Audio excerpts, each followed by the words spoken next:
It is very easy to laugh at tragedy, especially when that tragedy is absolutely hysterical. Woodstock 99 was a tragedy. Held in July of 1999, Woodstock 99 was meant to be a heralding back to a more liberating time, a 30th anniversary celebration of the original Woodstock in 1969. Woodstock 99's idea was downright genius. Do something beloved and nostalgic and culture creating all over again, but this time do a really shitty job of it. Highlights of the festival include scorchingly hot tarmac venues, a complete lack of adequate water supply, overflowing porta potties with feces-coated floors, vandalism, riots, looting, sexual assault, arson, 3 fatalities, and DMX having a really kick-ass show.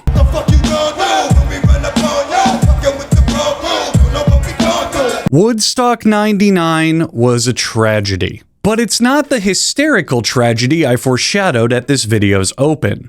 That perfect blend of humor and horror belongs to the Woodstock 99 performance of Wyclef Jean and the Refugee All-Stars. So let's zoom out a bit to get the context surrounding what this video is specifically about. There is a ton of coverage of the shit show known as Woodstock 99 out there, including an entire Netflix documentary entitled Trainwreck Woodstock 99, and you can go watch that to hear the entire story. And I'm sure that you out there are passingly familiar with all sorts of other disastrous music festival stories like Fyre Festival. It's going to give you some idea of this cursed concert catastrophe, but I'm going to quickly talk about it briefly to give you some real deep context of what a disaster this entire thing was. One of the original Woodstock founders, Michael Lang, teamed up with concert promoter John Schur in 1998 to create a new rebellious music festival for the modern generation. The festival was to be held in the most rock and roll location of all time, a derelict former Air Force base somewhere in upstate New York that now acted as a government-designated waste disposal site. And the festival was even announced by one of the most badass shredders of the 1990s, Hillary Rodham Clinton. Needless to say, things were looking great from the very beginning, and Michael and John definitely knew of this because they had already tried it before for Woodstock's 25th anniversary. Woodstock 94 was a thing that happened. It was fine. It was flooded out from intense rain, which turned the entire thing into a sloppy mud pit, but sentiment seems to be that it was overall a pretty okay time. In terms of investors and big savvy tie-wearing businessmen, however, that mud pit made another Woodstock look like a potential money pit. Crowdgoers of Woodstock 94 hurled mud at bands and crew all throughout the festival, and the shoddy conditions meant people were fence and gate hopping like crazy, causing the event to take numerous financial hits. But who cares? There's money to be had, and all that really matters at these music festivals is the music. And Michael and John got some pretty big names together for this thing, and they all had something in common. By the time the festival was over, almost all of them had been fucked with by a crowd of almost 400,000 people that bothered to show up. Here's a brief timeline of events that I'm just going to paraphrase from Wikipedia, because that's what every single YouTuber does these days. Who cares? I want to paint a picture in your mind to the tone of things leading up to and after the show that I am going to dissect later in this video. Trouble started as early as halfway through the second day of performances, where Sheryl Crow was bombarded with chants to show her tits, to which she replied, "You'd have to pay way more than you paid to get in to see my tits." Someone in the audience seems to have heard this cry of defiance and thought, Okay, Miss Crow. Well, if you're not going to give the people what they want, then I will. And then they hurled their excrement at her. Now, see, you thought that I meant like tits. They would show, they pinched a loaf, a turd, if you will, in their hand and hurled it onto the stage. It took someone less than 36 hours to think going gorilla mode and flinging feces was the solution to a very human problem of wanting to see some boobs. We are off to a very good start, Woodstock 99. Then DMX, rest in peace, performed his really good set, and after being blatantly homophobic in his music, because that was just totally okay to do back in the 1990s, he began the song My N-words. Now, normally I would say this thing because this is a journalistic context, but YouTube really doesn't want me saying that word. And also, look at me. Everyone loves the taste of Hellman's real mayonnaise. You know who does like saying that word, though? The 99% white crowd at Woodstock 99, because this part of the festival got media scrutiny for having a wave of pasty-wasty people shouting the N-word in a sing-along unison. The Offspring had this happen all throughout their set. And then things got so bad that this had to happen during their set. You know what? I was noticing something I got to call your guys' attention to here for just a second. I've been noticing that there's a lot of girls coming over to the top here, crowd surfing, and they're getting really groped, you know what I mean? Now I think just because a girl wants to go crowd surfing or whatever, that doesn't give the guys the right to molest them, you know what I'm saying? So if you're a guy and you see a girl passing over her head, give her a break, all right? You know what I'm saying? And if you're a girl and you see a guy passing overhead, I want you to grab his fucking balls! Coincidentally, that's the same advice I apply to the bank teller when he decides to deny my request for a business loan. Fuck you, Gary at Wells Fargo. Of course a jet ski is a business expense if I work from home and plan to use it to commute from the front side of my mansion to the back side via my moat. I hope your epididymis never recovers. In an act that makes absolutely perfect sense if you're familiar with them, Insane Clown Posse took advantage of the dehydrated, pissed off, and rowdy crowd by drenching them in Faygo for the majority of their performance. And if that wasn't good enough, they taped $100 bills to beach balls and kicked them into the audience, incentivizing people to fight all over them, which is just awesome. Sometimes you have to say fuck it to stuff, but not in the, oh, I don't care about putting pants on today kind of way. More in the, they can't repossess my coffee table if I put a crowbar through it kind of fuck it. I think the more pertinent question, though, is if this was supposed to be a music festival celebrating good and popular music, then who invited the Insane Clown Posse? Now that's a roundabout meta joke because I actually did a video deconstructing the hidden deep meanings in Insane Clown Posse's lyrics that I'll link in the description. Korn performed, which is a fun phrase to say, and being that they're a new metal band, the champion anti-authority of the era, they got the debaucherous youth crowd hype as fuck. To the point where the next band, Bush, expressed genuine fear and anxiety over performing after them. Korn frontman Jonathan Davis lamented the timing of the schedule and said he felt he actually endangered Bush by performing before them. But, and this is a really wholesome moment, to calm down the crowd before Bush went on after them, Davis went to the middle of the main stage and in his most soothing tone said, and everyone knew everything would be okay.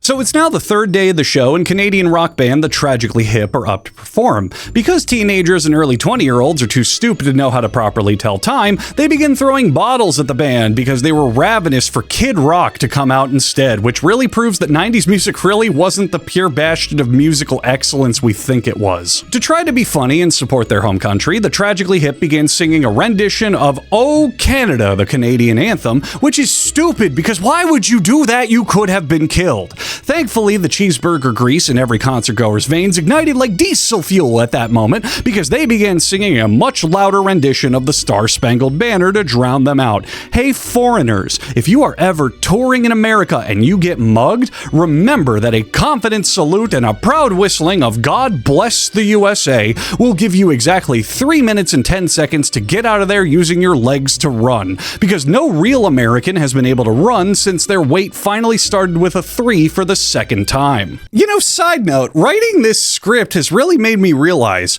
I grew up in this time period, and I'm just piecing together how much of this music really died off when the decade ended.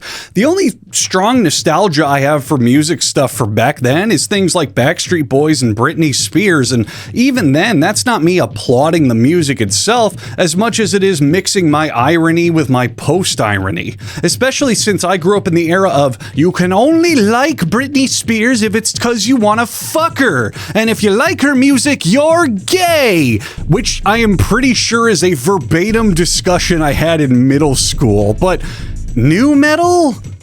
Country bad boy rock? All the other boy bands and girl pop acts that didn't even come close to the big names? Creed coming into existence at all?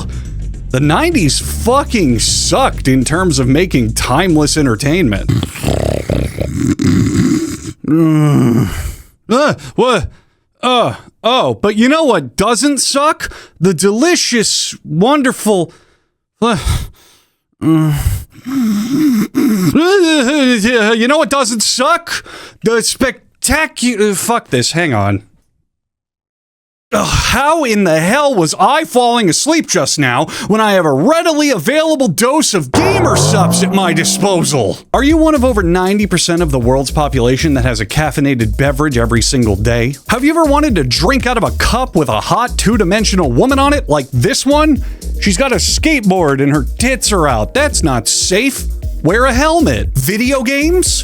Video games. Video games? Video games. Video games. Video games? Video games? Video games? Video games? Video games? Then you're gonna love Gamer Subs, the energy drink company that sells more than just energy drinks. They sell the American dream, covering yourself in anime swag and living on a diet of cup noodles. I ran the measurements, and I consume an average of 350 milligrams of caffeine every single day. Legally, I should be dead, but instead I'm illegally handsome and dominating this planet with every single move that I make. And all of this is possible thanks to the lovely energy formula and diverse formulation flavors Gamer Subs has to offer. Many of you may be crying, "Oh, bullshit, ad read, time to skip," but shut up.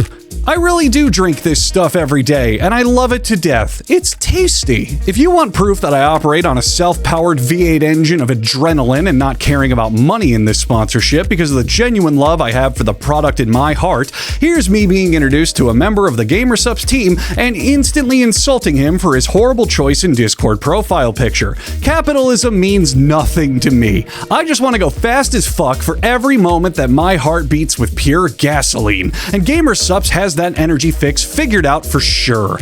Plus, I mean, look at this monstrosity. He deserved it, man. Click my link in the description or use code Huggbees at Gamer Subs for 10% off your order. They've not only got energy drinks and gamer snacks, but fun little merch and collectibles too. Eventually, I'm gonna drink enough one day that I could see through time. But for now, I can only see colors, and things are looking mighty green at my Gamer Subs stash in my house because I just keep consuming and buying more. Try it, love it, get 10% off of it with my link or code Huggbees. Don't complain to me if you don't like it, because I don't listen to losers. Gamer Subs, a powerful brand for powerful people, and they can thank me for this endorsement.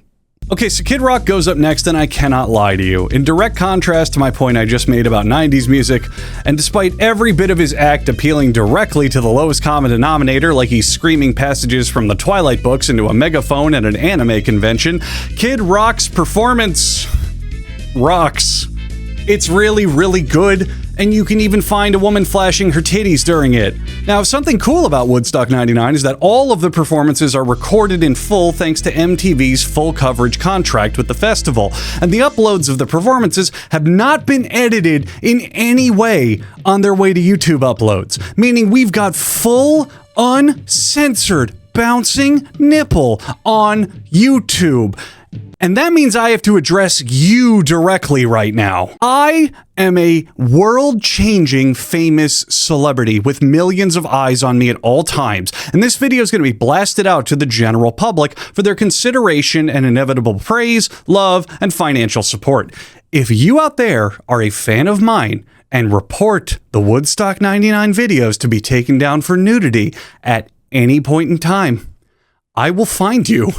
And I will fucking kill you. And it's not because I'm some hopeless gooner drowning in a spiral of self-pleasure addiction perseverance, but because your life is so worthless that the only way you can feel any form of control thrill is by destroying something everyone should love and enjoy. Fuck you. Anyway, after Kid Rock, it's our golden god himself, Wyclef Jean.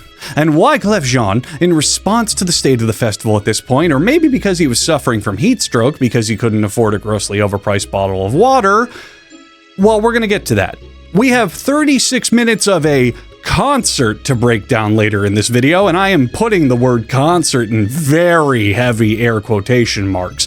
I don't necessarily want to explicitly blame Wyclef Jean for the sheer escalation of violence and vandalism building up all throughout the final hours of Woodstock 99, But after we watch his performance later in the video, you just may think I'm more crazy for not pinning the entire thing on him. Alanis Morissette said that no one gave a shit about her show, and the crowd spent the majority of the time disinterested, and even started chanting for Limp Bizkit toward the end of her set, which I know I'm repeating myself, but Jesus Christ, did we have bad taste in the 90s. I've got a stool off camera.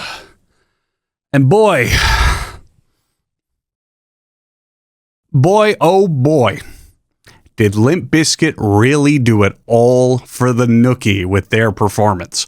Band leader Fred Durst, a name that's usually accompanied with a fair bit of bile in the back of your throat when you think about it, spent the entirety of their set amping up the crowd, doing everything from yelling at them to ignore security's instructions to calm down, to taunting them by asking if they liked acts made entirely for softer audiences, such as NSYNC. And hey, side note, by the way, again, I'm gonna do this. I do like NSYNC, but they were basically just a vehicle for Justin Timberlake alongside a nondescript four-piece backing band, not really a true boy band harmony quintet like the illustrious and much better Backstreet Boys were. You can fight me over that in the comments, and if you do try to defend NSYNC over Backstreet Boys, I'm gonna find your teacher and slap them for doing a horrible job with the US education system. Moshing quickly started and lasted all of 5 seconds because it was immediately escalated to regular old not in good fun violence, which turned itself inside out into its own comedy act as the destruction reached a fever pitch during Limp Bizkit's performance of their song Break Stuff. Well, this is one of them days, y'all, where everything's fucked up. Take all that negative energy and let that shit out of your fucking system. Oops, you just incited a riot, Fred Durst. Maybe. We'll come back to that. This was the cue for the crowd to really stop giving a shit about any spirit of Woodstock in their brain and instead embrace the spirit of crushing everyone else's spirit. The perimeter fence of the venue was destroyed and used to crowd surf, and full-blown brawls and gang assaults on women in the crowd broke up.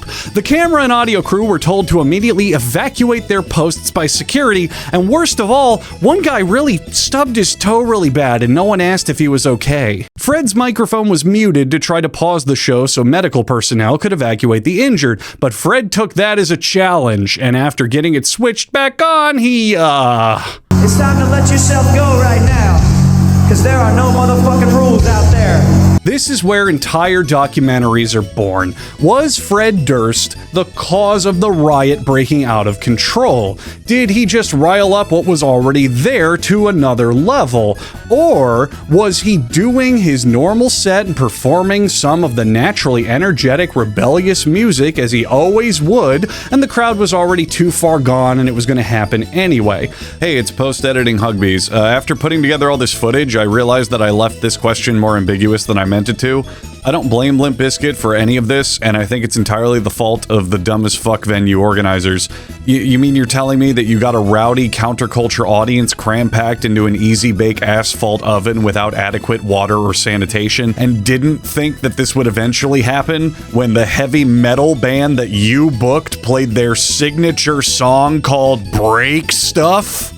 Are you stupid?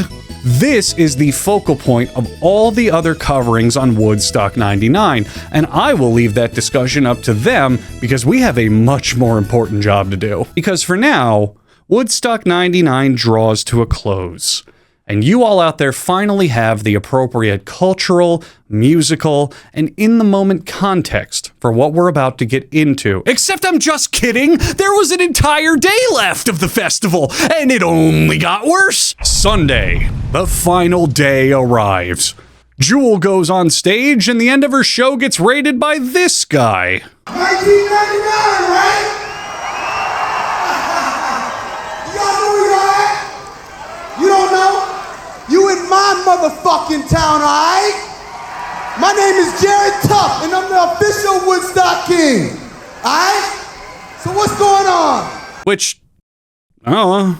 Creed goes up on stage, and their guitarist Mark Tremonti is wearing this shirt, which should tell you everything you need to know about this performance. And by this point, every single audience to every single band's performance is now just non-stop fighting, assaults, looting and rioting, and I really do mean that. Fan reports from each and every single band remaining say the crowd was going lawless at all points. Don't believe me? Well, here's a clip from Sunday Night Closer, the Red Hot Chili Peppers.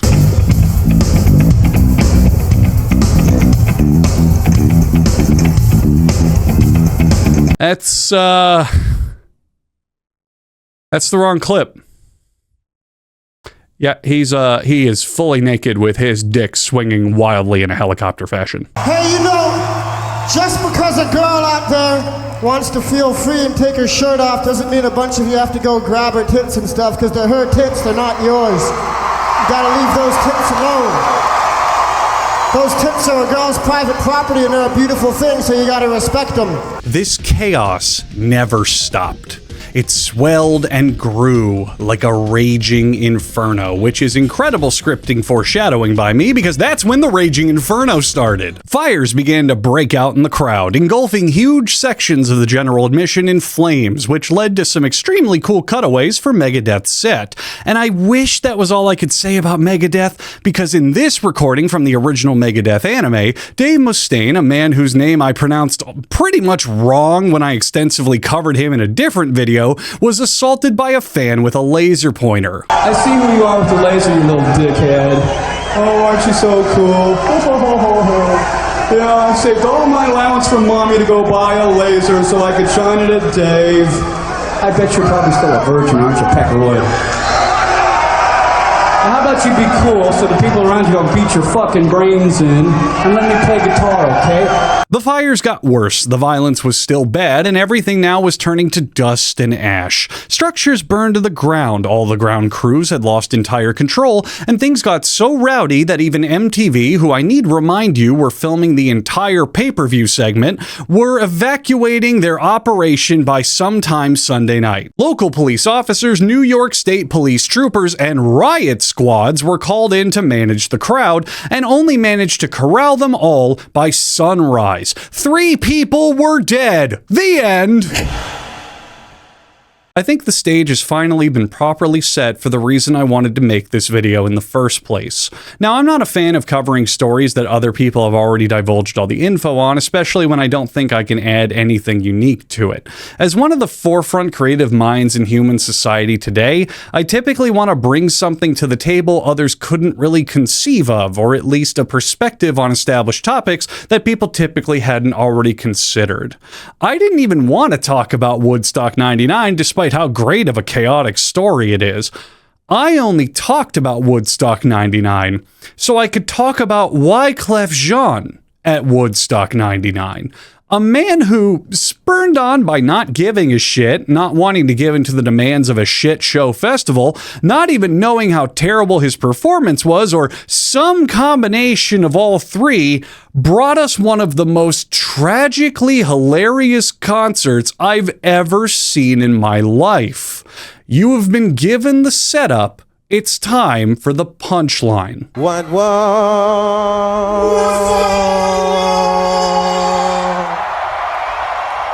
Yo, Wyclef little brother gonna start this off. He goes by the name of Sadek. Watch it, watch it.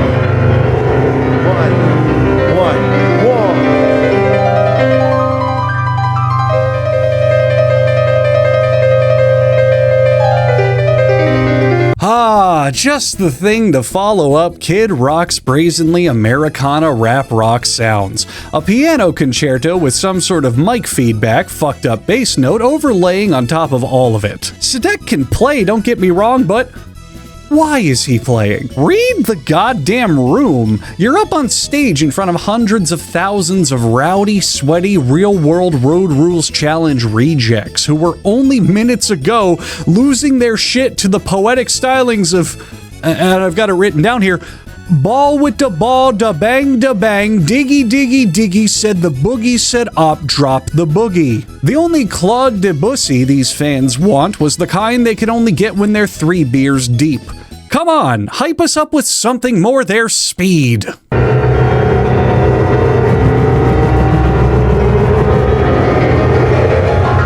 Okay, that's more like it. Show the crowd that literally anybody can be a stage musician. Your key mashing suddenly becomes really impressive when you make a face like you're taking it super duper seriously.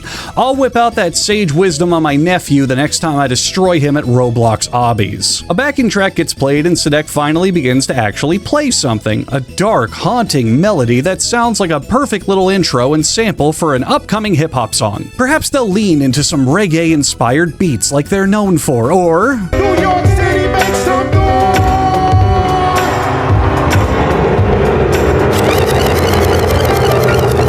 more indiscriminate key smashing and bullshit. Wyclef's little sister Melky comes out and has the natural performer's intuition that haphazardly trying to domestically abuse a keyboard is a show more fit for a small San Francisco black box theater and less so fit for a group of people likely to be sunburnt by default, and she starts to actually earn the crowd's hype. I said somebody told me Woodstock was in his house.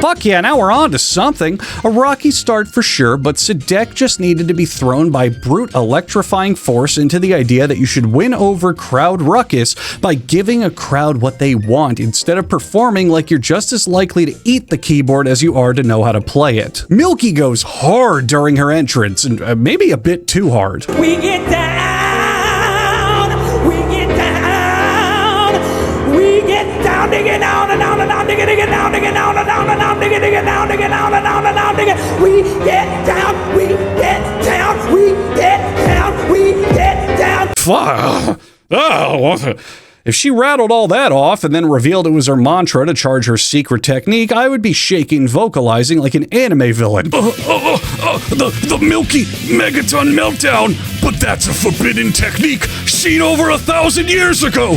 Impossible. Milky now starts dictating the crowd to push it up and tells them a sick-ass beat is about to blockbuster its way to Woodstock 99, and when that shit drops, it's time to go absolutely crazy. 1, 2, 1, 2, 3, here we go. Push it up, push it up. Push it up, push it up. This is about Push it up, push it up.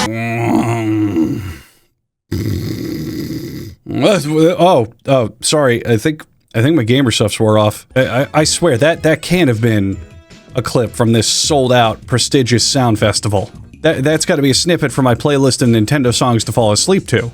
But speaking of good content to fall asleep to, I run a second channel where I upload Let's Plays and podcast-style content purely for fun. Now, I won't be offended if you use it to go to bed. I get paid either way, and I just know that if you try watching it sometime and maybe even put it on to go to bed, you'll be jolted awake by just how damn entertaining it is. It's just more videos from me.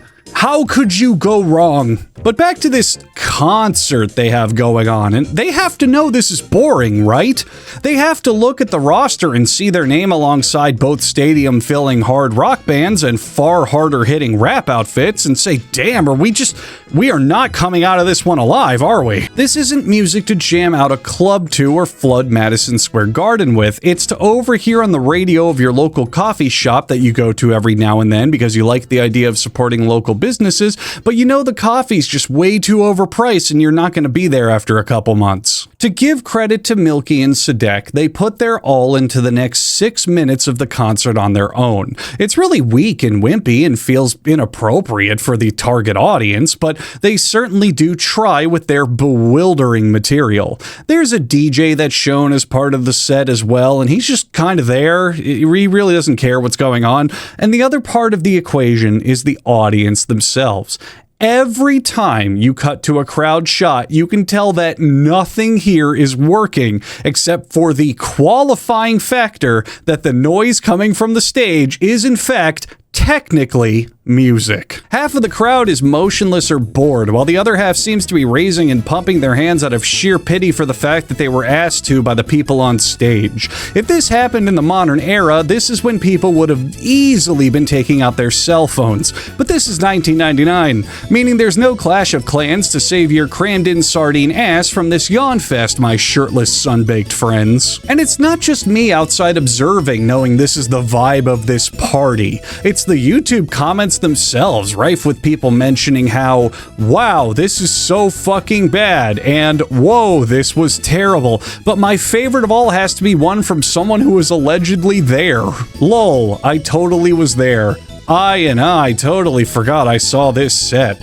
Lol, now I remember why I forgot. It was so hot. We were waiting for Dave, DMB, Dave Matthews Band, to come on. Indeed, Dave Matthews Band did come on after Wyclef Jean's set, and I feel like by this point the audience would be begging to be sprayed with Dave Matthews liquid diarrhea, then sit around listening to a man hit the demo button on his Casio keyboard while his sister tries desperately to fill a stage made entirely for bands and sound crews all by herself. And it's something that's making me feel.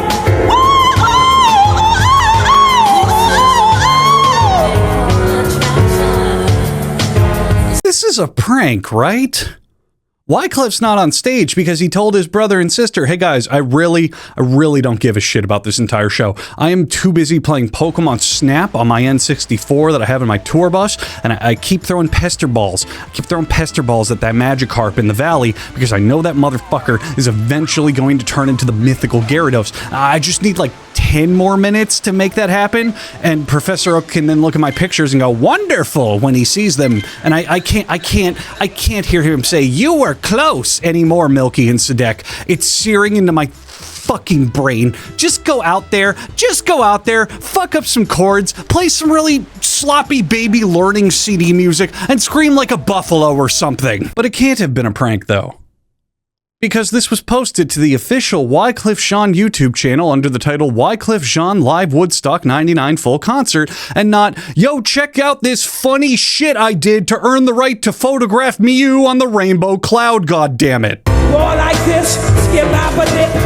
More like this, got boom, boom, boom, boom, boom, we do it. More like this, got boom, really low, really low, really low, really low, really low. Exactly what you are seeing right now goes on for 11 straight minutes. I just don't think good reviews of a concert should be, well, at least the performers were having fun. Imagine if you paid just to see Wyclef Jean and the Refugee All-Stars, and this was the beginning of the show. If you're a fan of them already, I guess this could be exciting, but if you tend to go to concerts for the, the music?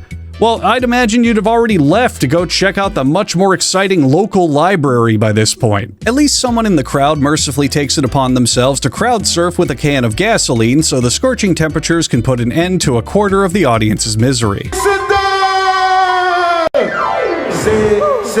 Say, I remember when we used to say in a government yard in Brooklyn.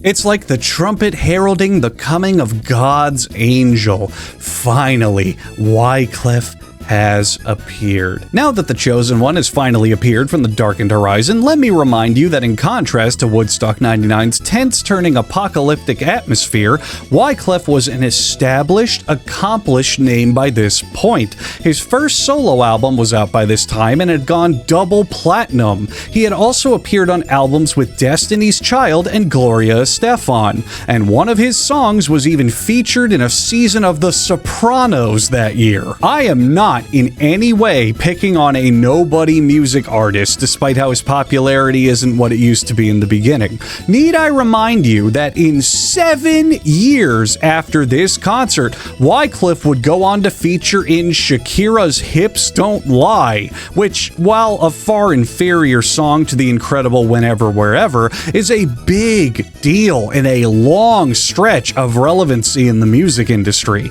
Wyclef still is, to this day, a prolific music artist and has been a notable name in the industry for about 30 years now. Also, apparently Wyclef Jean pissed away 2/3 of the $16 million he raised in 2010 for Haitian earthquake relief on stuff like monetary gifts for his friends and relatives and businesses that seemingly never existed. So maybe what I'm doing now has been a long time coming.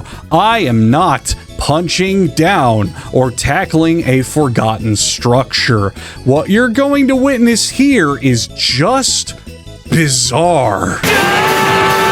And I will give credit where credit is due. Wyclef coming out does flip the energy of the crowd. He knows how to handle them better, and it shows. This is also where I'm going to have to edit things a bit closer together because he uses heavily copyrighted hip-hop samples as backing tracks, but I don't mind dodging copyright bullets if it means I can dodge auditory assault bullets delivered to me from his overly enthusiastic and underqualified siblings. Wyclef blasts the beat to Good Times out into the crowd. You know, this one?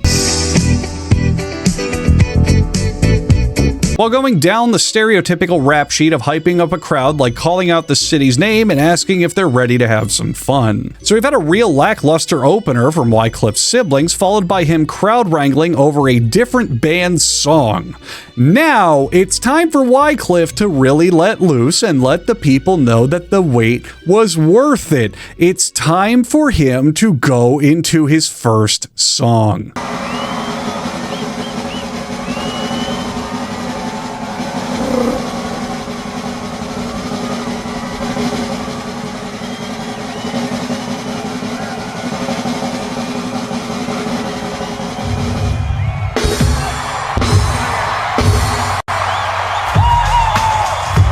What you guys may not know is that Wyclef just played his first hit single called 3 Back Handsprings. Here's the studio recording of it without the live drum fill added in. Wyclef, are we gonna be performing music anytime soon? I imagine that for the front 5 rows, that display of high school gymnastics was maybe worth standing 12 hours for to get to the front, but this is a music concert for a crowd hundreds of thousands of people deep. Do you expect the people way back in the back rows to whip out their travel version of Connect 4 and entertain themselves for a bit during your show? I fully understand. As a warrior of pure momentum riding a wave of performance adrenaline, I've been in that position, but you're supposed to do great things with that power, Wyclef. Not spend all of your points in agility while keeping your musician profession woefully underleveled. Apparently these flippy shenanigans are just something Wyclef does at performances. Here he is doing a handstand at a different show 21 years later.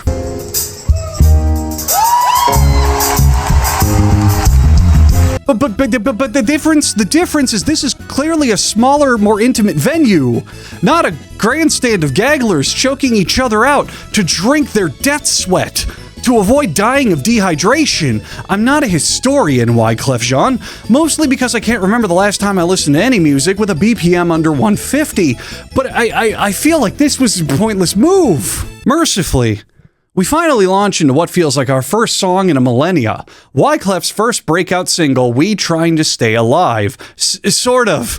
More accurately, we got Wyclef singing the song like he's drunk at karaoke night and forgot most of the words. I'm gonna put the lyrics to this song on the screen and compare them to Wyclef's performance. Let's go ahead and highlight in red every single thing that Wyclef fucks up, shall we? Buying a fake person, taking her to the fever. Why does it step? They ain't even his bit. She spins his Franklin to the walls. Material girl living in a material world. It's alright. So Mr. Funk Master and all you college students play. Check spelling R-E-F-U-G-E.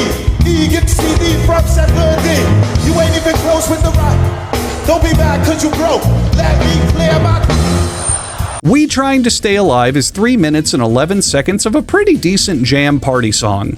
At Woodstock 99, We Trying to Stay Alive is precisely 47 seconds of a song until, and I can't think of a better way to explain this, until Wyclef literally gives up on doing this song because it's too difficult for him and he falls back on generic crowd chants. No one stop. We gon' represent like this. Come on. Hey yo, throw your hands in the air and wave for like you just don't. Come on, hey yo, throw your hands in the air and wave them like you just don't. He can't even do those right. Is this man perpetually winded from his little tumbling stunt earlier? Well then, here's an idea, Wycliffe. Maybe don't do a parlor trick that only a third of the crowd can even see if it means you're gonna slather your upcoming rap performance in utter laziness from a lack of oxygen in your lungs. Your only job in this band is your voice, and your plan was to cripple it within the first 13 minutes of your show. Bold move. Also funny enough, some of you out there may have thought, well, hey, 13 minutes is a long time. Of course he'd be out of breath. I need to remind you that Wycliffe only showed up 11 minutes into the show. The song ends after about a minute, meaning we don't even hear half of it, and it's around this time my muscular system is assaulted by a high concentration of citric acid because Wycliffe says something to his tech team that makes me full body cringe. Let me get my guitar, man. Hey man, let me get my guitar. We have gotten a song and a third so far, the only full one of which not even performed by this man, and in his oxygen-deprivated state he wants to ramp things up to an instrument with a very high skill floor.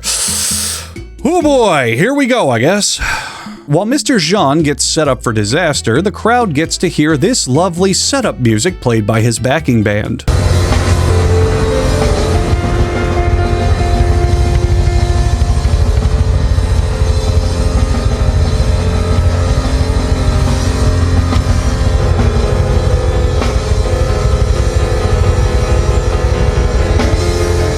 None of them give a shit. No one here gives a shit. It's impossible to convince me these guys give a shit. If I wanted to witness a presentation of someone absent-mindedly smashing an instrument, I'd hand a flaming keyboard to a silverback gorilla. The child's idea of exploring the world of sound by testing their motor skills is not what I wanted to see here today at Woodstock 99. Why is this audio crime being thrown on the audience, and more importantly, why is it going on for so long? This next clip was just we're just gonna watch it without commentary. Yo, turn up my guitar. Turn my guitar up.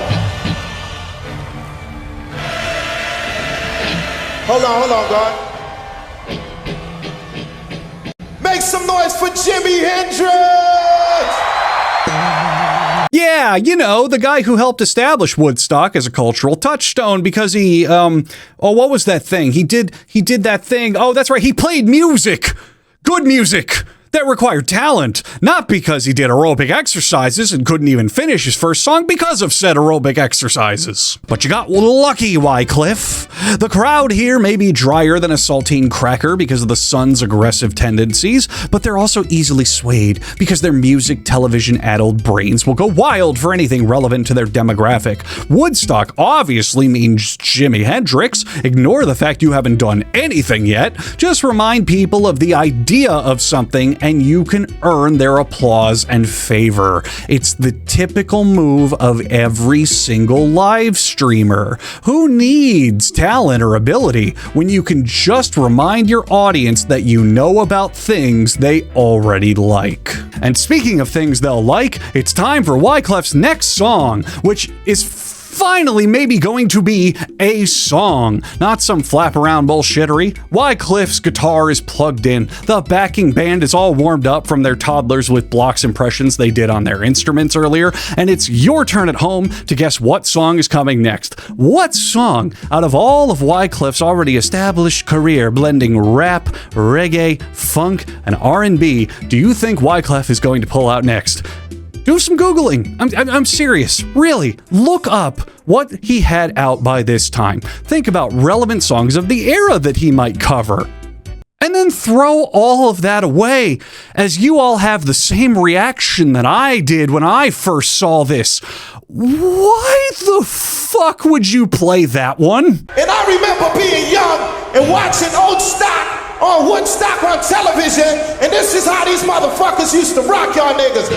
1 for the money, 2 for the show, 3 to get ready, set 4 to go, and let's rock. Yo, everybody, let's rock. Yo, when the refugees come on a bike, we don't stop. Woodstock, are you ready to rock? Oh my God, she's showing her titties. What's going on in the place to be? God damn, you got big breasts, so let's rock. What is happening? I will give you points from one talented comedian to another, Wyclef. I'm a big fan of changing song lyrics just for the giggle of it and all, but bumbling your ooga-gazongas reaction into this was a great idea, I'll give you that. But what gave you any inclination that Rock Around the Fucking Clock was the right idea for this concert? I'm gonna say it again. Rock Around the Clock. For a venue of mentally evaporated teenagers mostly here for Baby Stone and Saggy Cookie.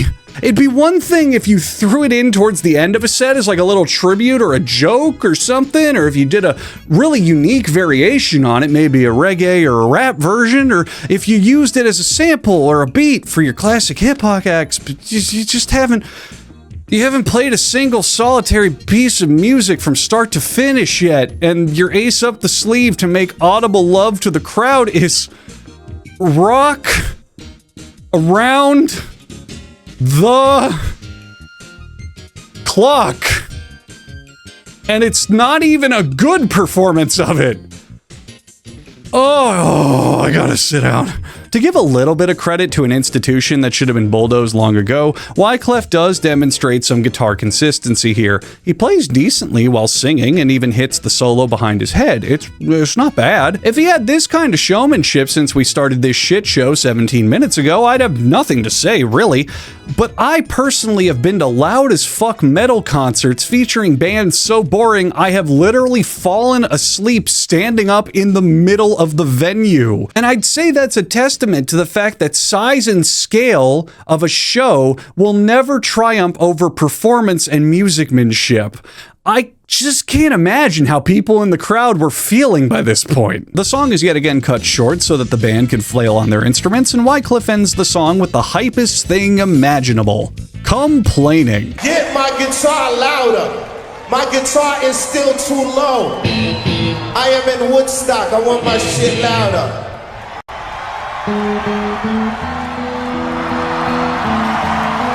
This moment is so subtle, but it's really funny to me. People really must have been just waiting for Dave Matthews to show up, because the instant Wyclef begins playing a chord on his guitar, an actual chord, as an indication of music, the crowd finally shows genuine hype. Just taunting them with the idea of music not written over 50 years ago is good enough to get them ballistic at this point. Wyclef launches into Gone Till November, the biggest song of his career at this point, except he changes the lyrics to be about smoking weed. All my marijuana smokers!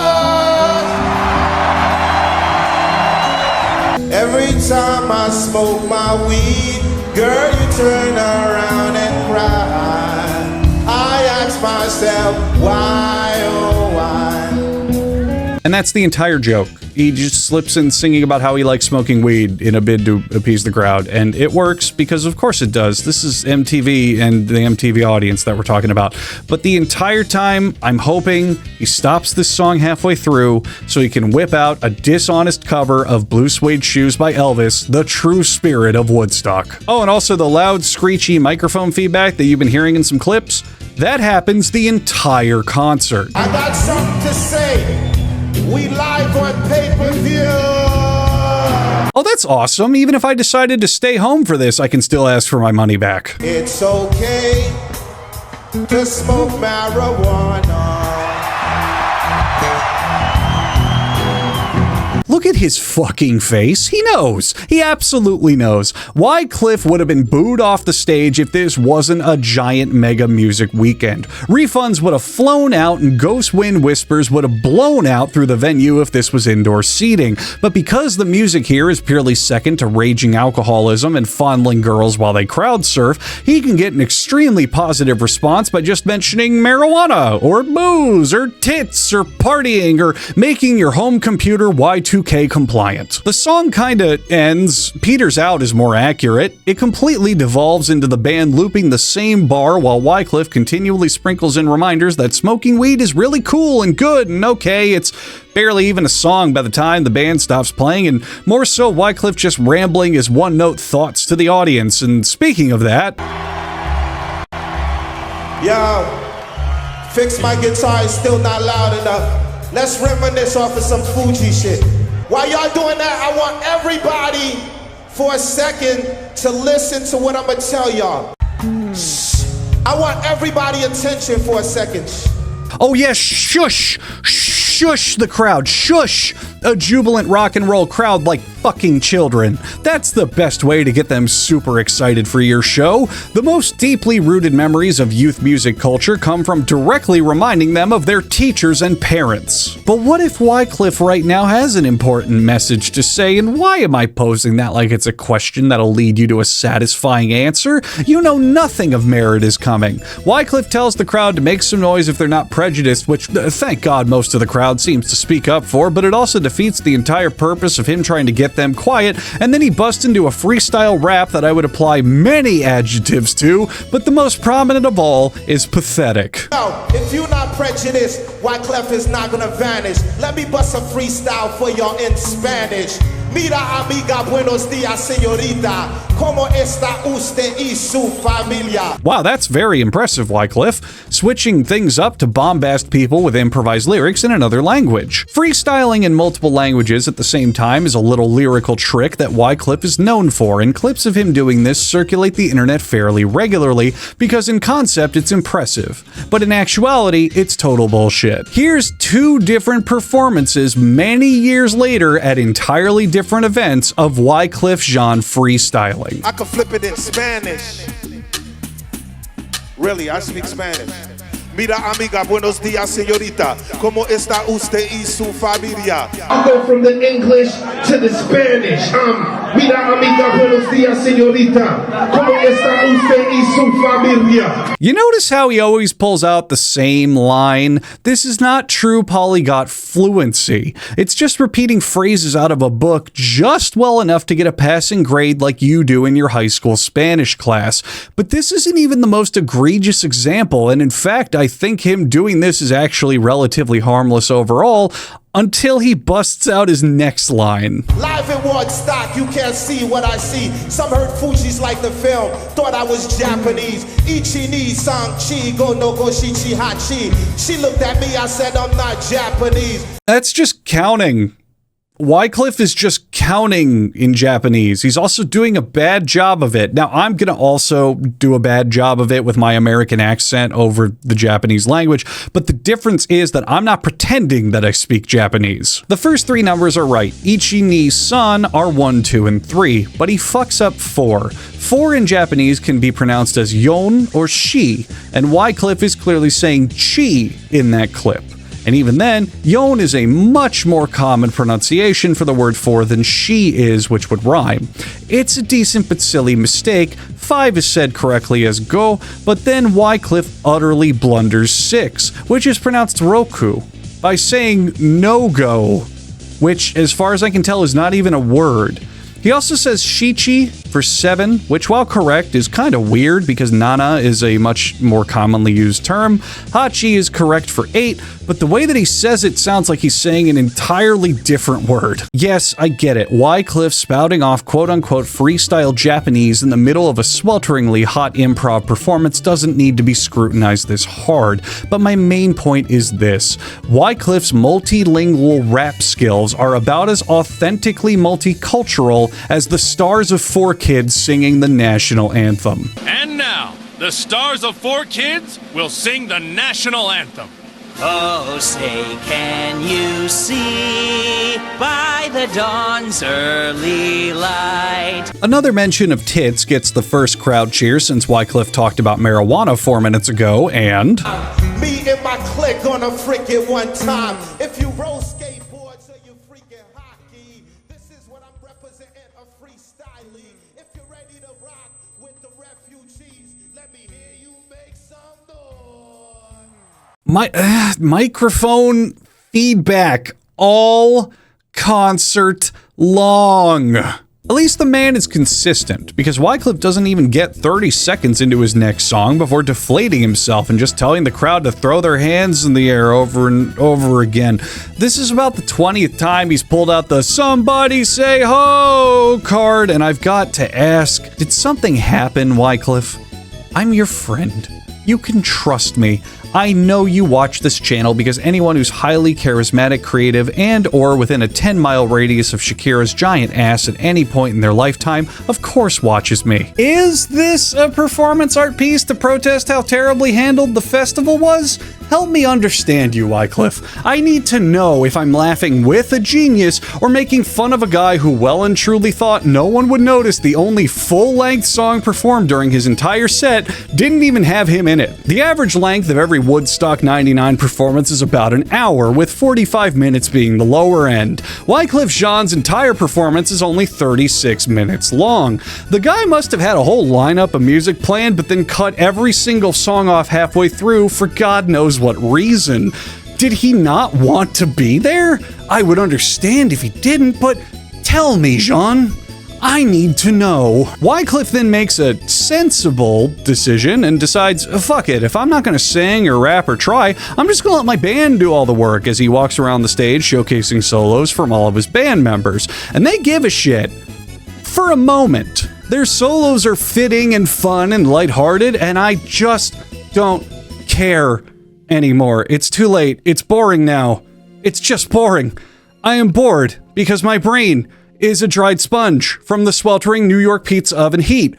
I am bored and I am dying, Wyclef Jean. Maybe I should have seen it from the beginning, but this whole concert is absolutely a scam. Now, sure, rap music often samples other songs, I get that, but when this band's been performing as a group outside of random solo performances, they're playing more of other people's music than their own, and they're not a cover band.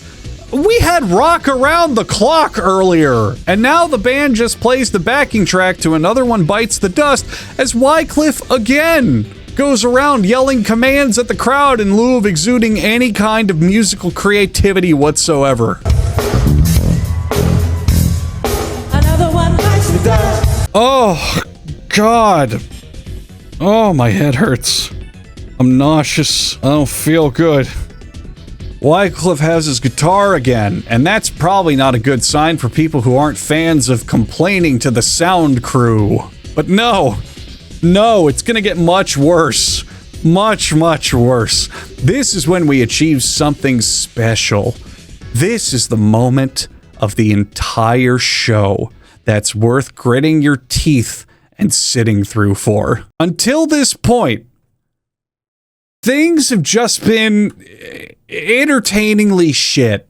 Maybe a bit awkward, but overall something you'd write off as the worst performance of the festival and not really talk about it outside of maybe chuckling at it every now and then. But what is about to happen is legendarily bad. And the entire reason I wanted to make this video. I will allow this to play without commentary. Please, I implore you, listen to me. Stop browsing other stuff on your phone. Pause your video game. If you're talking, shut up. Watch this. You need to witness this with your own eyes. Enjoy, and I'm sorry. Turn up the guitar. At this time, you are free to throw your plastic bottles when I start this record. Hold on. You are free to smoke your weed when I drop this record. Turn my guitar up loud, loud.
I'm sorry I had to do that to you. Words from the wordsmith known as Huggbees only go so far to cover what we have just watched as a family brought together by suffering.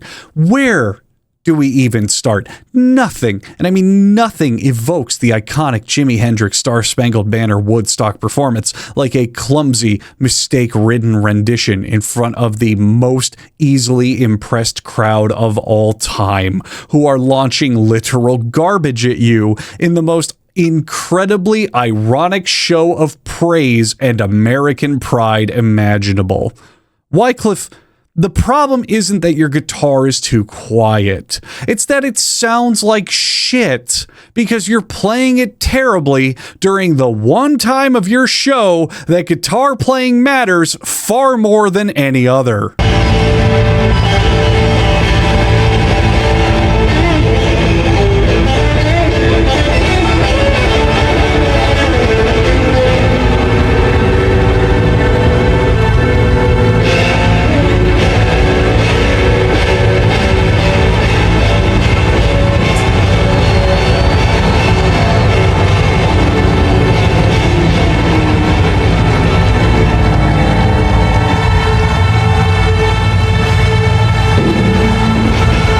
Holy shit, it ain't even working. None of this is working. Jimi Hendrix didn't burn his guitar at Woodstock, he burned it at the Monterey Pop Festival. He also didn't burn it while he was wearing it because he's not a moron. And he also successfully burned it, which Wycliffe can't seem to manage to do. Oh well, if you still want to desperately copy the man who put Woodstock on the map, there's only one thing left to do.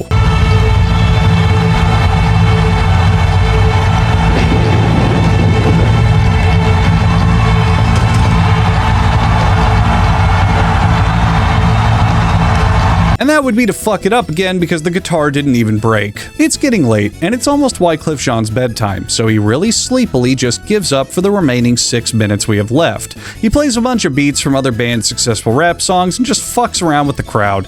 He then brings out some woman named Diana to sing Janis Joplin songs for the crowd to show Wycliffe really doesn't want to play any music today. On his way out, he drops the guitar again and kicks over a mic stand, and then it's over. And what just happened? And why did Wycliffe upload this video to his official YouTube channel? I just don't understand why he wants to show the world this. At the end of the recording, he seems pissed off, totally done with the entire thing, but the upload doesn't mention anything contextually explaining anything about this performance. So I did my homework and found 2 post-show interviews with the man himself, and well, I wanted to do Star Spangled Banner just in a spirit of free form, you know. And I couldn't do Hendrix without burning no guitar. I had to sacrifice one of my guitars to feel. And in that process, you know, I got a little bruise. I think from the performance, what I just did right now, I manifested myself. And it was incredible. I was tripping when they say my name, like hundreds of kids just screaming, you know? Right. And I did a tribute to Hendrix out there. And you notice I really? had a band on, right? Because we set the guitar on fire. And you got to burn. Yeah, but you can't do Hendrix without setting the guitar on fire. I think this was all serious. This dude clumsily burned his hand trying to invoke a spirit of peace and love by copying the wrong performance and getting the crowd to bombard the stage with trash. I'm either looking at a guy who let the fuck it atmosphere of Woodstock carry him beyond needing to perform at all, or one of the greatest trolls to ever grace the Western Hemisphere. And that's where I come in. Future Huggbees from the far-off year of 2002. Using my retrospective knowledge of the past, I can perfectly proclaim that Wycliffe Jean put on a horrible concert, both in and out of context. This is where I will aim to set things right. I decided to gather a group of artists to make something for you to right this terrible injustice, and I can think of no better closer to this video. I proudly present, for your viewing pleasure, constructed entirely from audio samples of Wycliffe Jean at Woodstock 99, through the Wycliffe and the Jeans. Enjoy, subscribe, and like, and all that other dumb shit. I'm leaving now. Yo, Wyclef, little brother, let's start this off. He goes by the name of Sedek. Watch it, watch it. If you love hip-hop music, put your hands up in the air. Like you just don't care. Let me get a drum roll, man. Give me a drum roll, man. We gotta get this thing started. 1, 2, 3, here we go.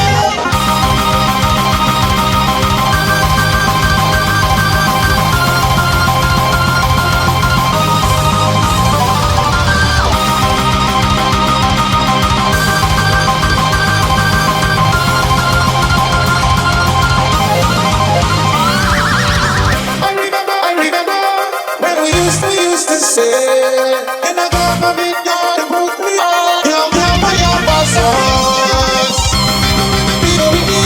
Fresh we hard, fresh we floss. In this God great future, you can't forget your plan. Every time I smoke my weed, I turn around and cry. I ask myself, why, oh why? Who must understand? I can't work the 9 to 5.